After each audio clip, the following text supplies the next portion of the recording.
পাঠ্যক্রমকে তারা পরিবর্তন করা শুরু করেছে। শেষ পর্যন্ত ডারউইনিজম মানুষ নাকি বানরের সন্তান এটা প্রমাণ করবার জন্য ডারউইনের মতবাদ পাঠ্যপুস্তকে দিয়ে এসেছে। আমি বলি, আল্লাহ আমাদের মর্যাদা দিয়েছেন, আমরা আদম সন্তান। তোমাদের জন্ম কোথায় তোমরা তালাশ করো, কোন পার্কে, কোন নদীতে, কোন নালায়, কোথায়, সেটা তোমরা তালাশ করো। তোমাদের জন্মের সঙ্গে বানরের কোনো অবদান আছে কিনা তোমরা দেখো, আমরা আদম সন্তান। এরপরে নিয়ে এসছে ট্রান্সজেন্ডার। লজ্জা হওয়া উচিত ছিল আমাদের পলাতক প্রধানমন্ত্রী।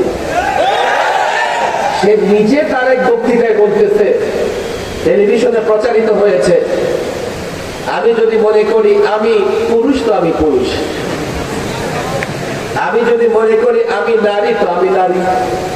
আরে মনে করার সঙ্গে নারী পুরুষের কি সম্পর্ক? জন্মসূত্রে যে নারী সে নারী, জন্মসূত্রে যে পুরুষ সে পুরুষ। তোমার মনে করার সঙ্গে নারী পুরুষের সম্পর্ক কি? এর মানে হচ্ছে সে এই ট্রান্সজেন্ডার মতবাদ বাংলাদেশে বাস্তবায়ন করে অভিশপ্ত সমকামিতাকে বৈধতা দেওয়ার তার ইচ্ছা ছিল।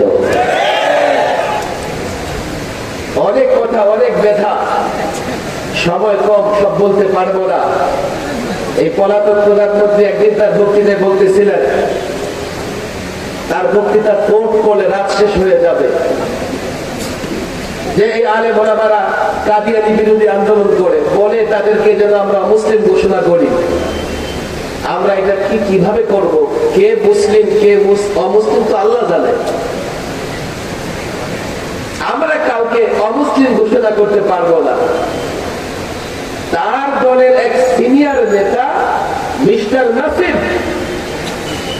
আমার সঙ্গে এক টেলিভিশন টক শোতে, আমি যখন কাদিয়ানীদের প্রসঙ্গ নিয়ে কথা বললাম, টক শোতে ধর্মান্ধ, সাম্প্রদায়িক, মৌলবাদী নানান গালি দিয়ে বলে কি আমরা কি করে কাউকে মুসলিম অমুসলিম ঘোষণা করবো, আমরা কি জানি? আমি বললাম, হ্যাঁ সুন্দর কথা, আপনারা জানেন না, আল্লাহ জানে। এখন মিস্টার নাসিম সাহেব, আমি তো বিপদে পড়ে যাব। আপনি মুসলিম অমুসলিম আমি তো জানি না, সেটা আল্লাহ জানে। তা আপনি মারা গেলে আপনাকে কবরস্থানে নেব না শ্মশানে নিয়ে আগুনে পোড়াবো? না আপনাকে চৌরাস্তায় বাঁশ ব্যবহার করে দাঁড় করায় রাখবো? আল্লাহ নিঃসন্দেহে জানেন, কিন্তু আল্লাহ তাবারক ওয়া তাআলা ঈমান এবং নামাজে ঈমান কোন বিষয়ে বিশ্বাস রাখলে ঈমান থাকবে আর কোন বিষয়ে বিশ্বাসের জায়গা নষ্ট হলে ঈমান থাকবে না, কোরআন সুন্নাহয় এই বিষয়গুলো আছে না ভাই? দুঃখ লজ্জা আমাদের, আমরা এমন একটা প্রধানমন্ত্রী পেয়েছিলাম, ঈমান বিশ্বাস ঈমান ভঙ্গের কারণ সম্পর্ক তার খবর নাই, তার খবর হচ্ছে দুর্গা পূজা আর মাথায় তিলক দিয়া। অনেক কথা আছে যার কারণে পালাতে হয়েছে। আমরা কি করব? দেশের মানুষ আলেমদের উপর জুলুম করেছে, 5 লক্ষ মসজিদ থেকে আলেমদের জন্য দোয়া হয়েছে। দেশের মানুষ ক্ষুব্ধ, ব্যথিত হয়েছে। আলেমদের শুধু তারা জেলে বন্দী করেছে এমন না, জেলের ভেতরে ফাঁসির সেলে 24 ঘন্টা তালাবদ্ধ করে তারা আলেমদের উপর টর্চার করেছে।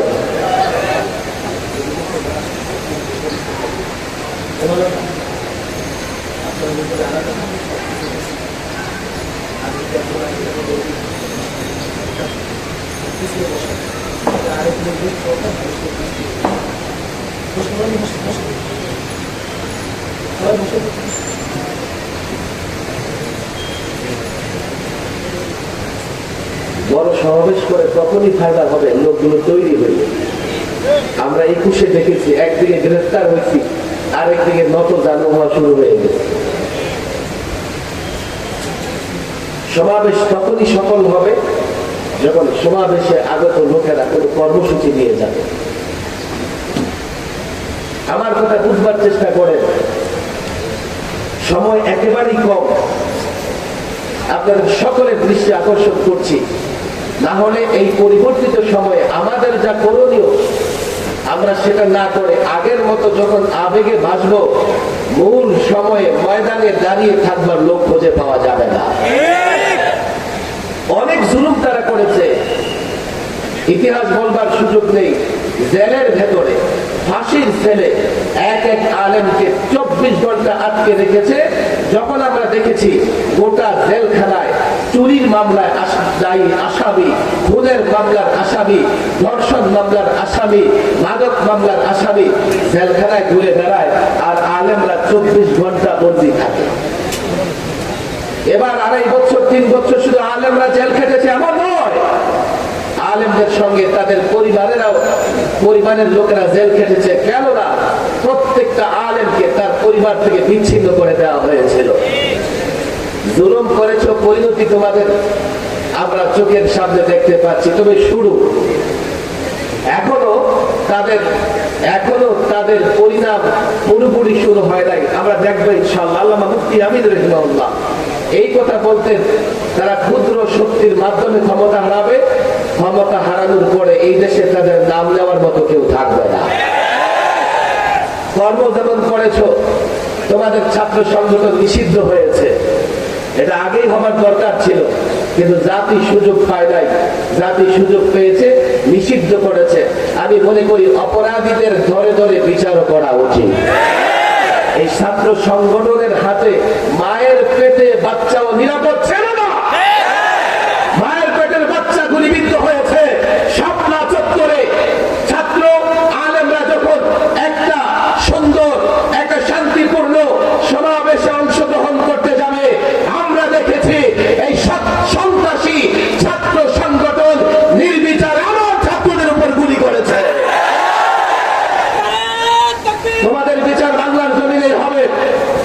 পরিবর্তন হয়েছে, দরকার ছিল ছাত্র জনতা। তোমাদের বাহবা জানাই। আমাদের মাদ্রাসা কওমিয়া মাদ্রাসার শিক্ষার্থীও কমপক্ষে 73 জন রক্ত দিয়েছে। এখন রাষ্ট্র পুনর্গঠন করা লাগবে, রাষ্ট্রকে মেরামত করা লাগবে, রাষ্ট্রকে সংস্কার করা লাগবে। রাষ্ট্র মেরামত করবার আগে, রাষ্ট্রকে সংস্কার করবার আগে, রাষ্ট্রকে পুনর্গঠন করবার আগে ফ্যাসিবাদী শক্তি যাতে মাথা চারা না দিতে পারে, 54,000 হোক 56,000 বর্গ মাইলের বাংলাদেশের বর্ডার পাহারা দিতে হবে, রাজপথ পাহারা দিতে হবে, সীমান্ত পাহারা দিতে হবে।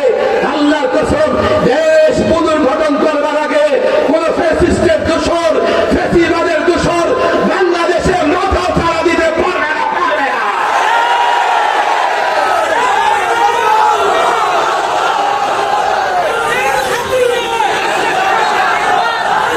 আমরা দেশের পাহারাদারি করব। অনেক অপপ্রচার করেছে আলেমরা ক্ষমতা পেলে সংখ্যালঘু নিরাপদ নয়, অথচ 5ই আগস্টের একটা উত্তেজনাপূর্ণ পরিস্থিতিতে, একটা বিশৃঙ্খল পরিস্থিতিতে সংখ্যালঘুদের গির্জা মন্দির উপাসনালয় পাহারা দিয়েছে আলেম মাদ্রাসার ছাত্ররা। এর প্রমাণ হচ্ছে আমাদের হাতে সব ধর্মের লোকেরা নিরাপদ, আর তোমাদের হাতে তোমার ধর্মের আলেমরাও নিরাপদ নয়। এটা ভুল মেসেজ যে আমাদের হাতে সংখ্যালঘুরা নিরাপদ নয়। আমি তো বলি এখন বাংলাদেশে, অতীতে বাংলাদেশে সংখ্যালঘুরা যতটা নিরাপদ ছিল, আলেমদের হাতে ভবিষ্যতে যদি ক্ষমতা আসে সংখ্যালঘুরা তার চাইতে বেশি নিরাপদ থাকবে। কিন্তু পরিবর্তন নিয়ে আমি আপনাদের একটা বার্তা দিয়ে যাই। অনেক পরিবর্তন হয়েছে, কিন্তু আমরা দেখেছি পরিবর্তনের পরে ক্ষমতা গেছে এক চোরের হাত থেকে আরেক চোরের হাতে, এক দুর্নীতিবাজের হাত থেকে আরেক দুর্নীতিবাজের হাতে। কেন পরিবর্তনের পরে দেশটাকে সংস্কার পুনর্গঠন করা যায় নাই? এবার আমি ছাত্র জনতাকে বলবো, রাষ্ট্রকে পুনর্গঠন সংস্কার ঠিকঠাক মতো করতে হবে। তবে এই পরিবর্তনের পরে আমরা পুরোপুরি পারবো না, এর জন্য আরেকটা পরিবর্তন থাকবে।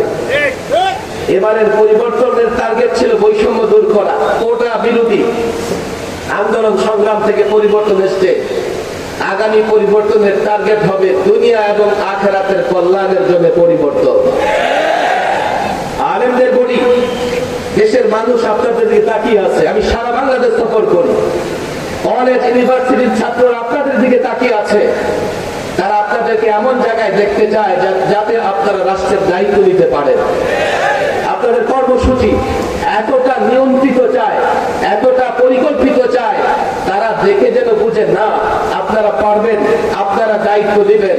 যদি এটা জাতিকে বোঝাতে পারেন জাতি প্রস্তুত আছে আপনাদের সঙ্গে আরেকটা পরিবর্তনে অংশগ্রহণ করবে, তবে সেই পরিবর্তনের একটা টার্গেট এমন হবে যেই টার্গেট ফিল আপ করলে দুনিয়ার কল্যাণ, আখিরাতের কল্যাণ। আর দুনিয়া আখিরাতের কল্যাণ হচ্ছে ইসলামে, রাসূলুল্লাহর সুন্নায়, রাসূলুল্লাহর আদর্শে। কথা ঠিক না বেঠিক?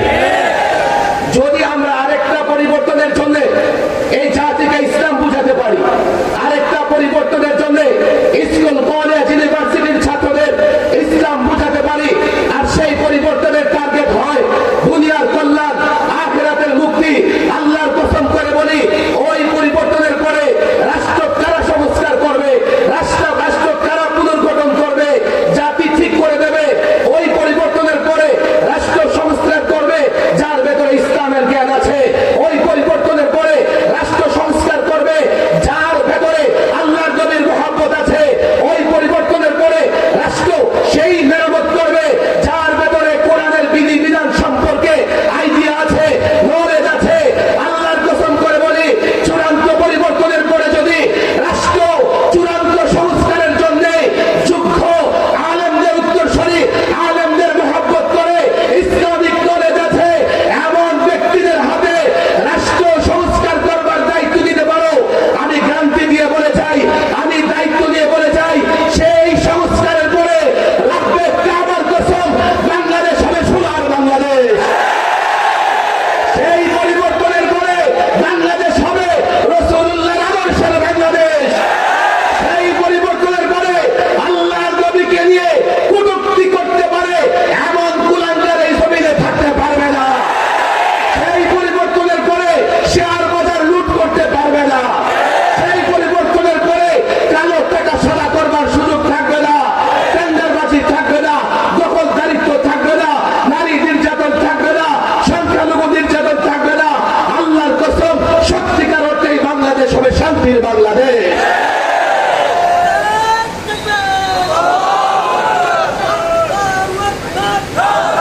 এই পরিবর্তনের জন্য আমি ওলামাদের হাতে পায়ে ধরে বলে যাই, সভা সমাবেশ আমরা আগেও করেছি, কিন্তু জাতির বিবেক, স্কুল কলেজ ইউনিভার্সিটির ছাত্র সাংবাদিক, আমরা কিন্তু তাদেরকে বুঝাতে পারি না যে ইসলামটাই কল্যাণের। এখন সাধারণ মানুষের মধ্যে হাহাকার, হুজুর কি হবে, কেমনে রাষ্ট্র পুনর্গঠন হবে, সংস্কার হবে, আমরা কি অর্থনৈতিক বাজারে জালিম থেকে মুক্তি পাবো, আমরা কি বিচার ব্যবস্থার নামে এই হতাশাপূর্ণ বিচার ব্যবস্থা থেকে মুক্ত পাবো, আমরা কি ন্যায় পাবো, আমরা কি ইনসাফ পাবো, আমরা কি আমাদের অধিকার পাবো। আমি বলি আমি গ্যারান্টি দিতে পারি না, তবে ইসলাম মানলে এই গ্যারান্টি দিয়ে দিই তোমরা তোমাদের অধিকার পাবে। কথা ঠিক না? এই জন্য এই ছাত্রদের জন্য চ্যালেঞ্জ, ওলামাদের জন্য চ্যালেঞ্জ, জাতির বিবেক, জাতির মেজাজ তৈরি করতে হবে। ইসলামের সৌন্দর্য, ন্যায়, ইনসাফ, সাম্য, ইসলামের শক্তি, ইসলামের বিজয়, ইসলামের শান্তি জাতির প্রত্যেকটা যুবকের ধারে ধারে পৌঁছে দিতে হবে। কলেজে পড়ো, আপত্তি নাই, ইসলাম বুঝো, দুনিয়াতে সফল, আখিরাতেও সফল। ব্যবসা করো, আপত্তি নাই, ইসলাম বুঝো, ইসলাম মানো, দুনিয়াতে বড়লোক হবে, ভালো ব্যবসায়ী হবে, আখিরাতেও তুমি কল্যাণ এবং মুক্তি অর্জন করতে পারবে। তোমার সঙ্গে আমার কোনো বিরোধ নাই, ইসলামে আসো, দুনিয়ার রাজত্ব করতে পারবে। হ্যাঁ, ইসলাম মেনে রাজত্ব করো, তো পশ্চিমাদের গোলামি করা ছাড়া রাজত্ব করতে পারো না। আর ইসলাম মুসলমান যখন রাজত্ব করেছে, পশ্চিমারা আমাদের গোলামি করেছে। আমরা পশ্চিমাদেরকে সভ্যতা শিখিয়েছি, আমরা পশ্চিমাদের বিজ্ঞান শিখিয়েছি, আমরা পশ্চিমাদের ম্যাথ শিখিয়েছি। আজকে তারা আমাদের উপর রাজত্ব করে একটাই কারণ, আমাদের যুবকরা ইসলাম ছেড়ে দিয়ে তাদের গোলামি করতেছে। আমি ছাত্র জনতাকে বলি, আরেকটা পরিবর্তনের জন্য এই জাতিকে ইসলাম বোঝানোর দরকার আছে না নাই? আজ থেকে আমরা সবাই দায়ী হব। সমস্ত যুবক, ছাত্র, ব্যবসায়ীদেরকে ইসলামের পরিপূর্ণ ইসলামের দাওয়াত দেব। রাজি আছি তো ইনশাআল্লাহ? পাক্কা ওয়াদা, ছাত্ররা পাক্কা ওয়াদা করো, আমরা দায়ী হব তো ইনশাআল্লাহ? আমরা ইসলামের কাছে তুলে ধরবো তো ইনশাআল্লাহ। আরেকটা চূড়ান্ত পরিবর্তনের, রাসূলুল্লাহর আদর্শ প্রতিষ্ঠার জন্য আরেকটা চূড়ান্ত পরিবর্তনের জন্য যদি রক্ত দেওয়ার প্রয়োজন হয়, রাজি আছি আমরা ইনশাআল্লাহ। পাক্কা ওয়াদা, পাক্কা ওয়াদা ইনশাআল্লাহ। আল্লাহ তাবারক ওয়া তাআলা এই বিশাল মাজমাকে কবুলের মঞ্জুর করে দিন। ওলামাদের বড় মেহনত। আমি আবারও বলি, ফেনী জেলার মুরব্বীরা এখানে আছেন, আমি সব মুরব্বীদেরকে শ্রদ্ধা করি, মহব্বত করি। এই মুরব্বীরা যদি চান, ফেনী হতে পারে রোল মডেল। এই মুরব্বীরা যদি চান, ফেনী হবে বাংলাদেশে ইসলাম প্রচারের ক্ষেত্রে একটা বড় রোল মডেল। কথা ঠিক না বেঠিক? আমি মুরব্বীদের ছাত্র জনতার কাছে হাতে পায়ে ধরে বলি, ইনশাআল্লাহ আপনারা এই মিশন এগিয়ে নিয়ে যাবেন। ওমা তাওফীকি ইল্লা বিল্লাহ ওয়া মা আলাইনা ইল্লা। সম্মানিত উপস্থিতি,